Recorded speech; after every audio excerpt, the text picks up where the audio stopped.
نے بڑے صابر آدمی کے بارے میں اس طرح کا رویہ اختیار کرنا کہ وہ تو گویا اس طرح کر رہے تھے کہ بس کسی طریقے سے میری تو یہ امام حسین کی مظلومیت سنا کے لوگوں کو اس طرح کا کر دیا جاتا ہے، یہ انداز بتایا جاتا ہے کہ شاید واقعہ کربلا رونے دھونے کا نام ہے، حالانکہ بات یہ نہیں ہے۔ یزید کی لشکر جو امام حسین کے مقابلے میں آیا، امام حسین کے لشکر کی تعداد 72 تھی، تو یزید نے 22,000۔ مجھے بتائیے 72 کا 22,000 سے کوئی مقابلہ ہوتا ہے؟ عمر بن سعد نے پھر عبید اللہ ابن زیاد کو لکھا کہ 22,000 بندے تھوڑے ہیں، کچھ بندے زیادہ بھیج۔ تو عمر بن سعد کو عبید اللہ ابن زیاد کہنے لگے کہ تو پاگل تو نہیں ہو گیا، 72 کے لشکر کا 22,000 بھیجا، اور کتنا بھیجوں؟ تو اس نے کہا تمہیں یہ نہیں پتا یہ لوگ کون ہیں؟ یہ مولا علی شیر خدا کی اولاد ہے، ان میں ایک ایک شخص ایسا ہے جو 1,000 کے مقابلے میں لڑنا جانتا ہے۔ تو یہاں کمزوری دکھائی جاتی ہے، ہمارے بچے سمجھنے لگے ہیں کہ یہ شاید کوئی ایسی داستان ہے، اور اس طرح کا ماحول ٹی وی پہ میں دیکھ رہا تھا، اس طرح کا ماحول بنایا جاتا ہے جیسے کوئی خوف ہے، یعنی واقعہ کربلا کوئی ایسا واقعہ جسے دیکھ کے خوف طاری ہو جائے، بچے راتوں کو ڈرے، وہ اکیلے درخت دکھائے جا رہے ہیں اور تیر دکھائے جا رہے ہیں۔ وہ یار کیا قوم کی تربیت کر رہے ہیں؟ واقعہ کربلا حوصلے کا نام ہے، دلیری کا نام ہے۔ سنیں بات اصل میں کیا تھی، بڑے ٹھنڈے دماغ سے میری بات کو سمجھیے گا۔ حضرت مولا علی شیر خدا کے بعد مسلمانوں کے متفقہ امیر بنے تھے حضرت امیر معاویہ۔ انہیں امیر کس نے بنایا تھا؟ امام حسن نے، حضرت علی کے بڑے صاحبزادے۔ حضرت امام حسن نے ان سے صلح کی، انہیں خلافت دی، اور صحیح بخاری میں نبی پاک نے فرمایا تھا میرا بیٹا حسن سردار ہے، جب مسلمانوں کی جماعتوں میں لہو بہ جائے گا تو حسن ان کی صلح کرا دے گا۔ وہ صلح امام حسن نے کرائی، جناب امیر معاویہ امیر بن گئے۔ حضرت امیر معاویہ رضی اللہ تعالیٰ عنہ بڑا پیار کرتے تھے نبی پاک سے، بڑا احترام کرتے تھے حضور کے خاندان کا۔ ان کی جو اجتہادی خطائیں ہیں وہ اپنی جگہ پہ موجود ہیں، چونکہ امام حسن نے ان سے صلح کر لی، لہذا ہم بھی ان کے بارے میں کوئی جملہ کہنے کے مجاز، ہماری مجبوری امام حسن ہے، اس لیے کہ جسے امام حسن صحیح کہے پھر امام حسن کے ماننے والے کو اسے غلط نہیں کہنا چاہیے۔ حضرت امیر معاویہ رضی اللہ تعالیٰ عنہ کا جب وصال ہوا تو حضرت امام حسن پہلے ہی ان سے وصال کر گئے، آپ کو زہر دے دیا کہ آپ شہید ہو گئے۔ امام حسین موجود تھے، تو یزید کے بارے میں لوگوں نے کہا جناب امیر معاویہ سے کہ یہ ٹھیک ہے، مناسب ہے، اور بہادر ہے، دلیر ہے، وہ جو ہوتے ہیں نا خوش آمدی ٹولہ۔ تو حضرت امیر معاویہ کے گرد بھی کچھ ایسے لوگ تھے، انہوں نے آپ سے کہا کہ یزید کو نامزد کر دیں، تو آپ نے یزید کو بلایا، حوالہ مجھ سے دیکھ لیجئے گا، بلا کے فرمایا کہ 3 بندوں کے سامنے اپنی خلافت پیش کرنا، اگر وہ تجھے مان جائیں تو امیر بن جانا، نہ مانے تو چپ کر کے گھر بیٹھ جانا۔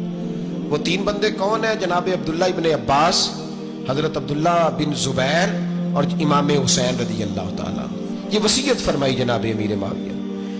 حضرت امام حسین کی وہ شخصیت تھی کہ مشکات میں حدیث ہے، نبی پاک صلی اللہ تعالیٰ علیہ وسلم کی چچی جناب ام فضل صبح صبح گھبرائی حضور کی بارگاہ میں آئیں، عرض کی یا رسول اللہ صلی اللہ علیہ وسلم آج میں نے عجیب خواب دیکھا ہے، میں ڈر گئی ہوں۔ حضور نے فرمایا چچی کیا دیکھا؟ عرض کی حضور میں نے دیکھا ہے کہ آپ کے وجود کا گوشت کا ایک ٹکڑا کٹ کے میری جھولی میں آ گیا ہے۔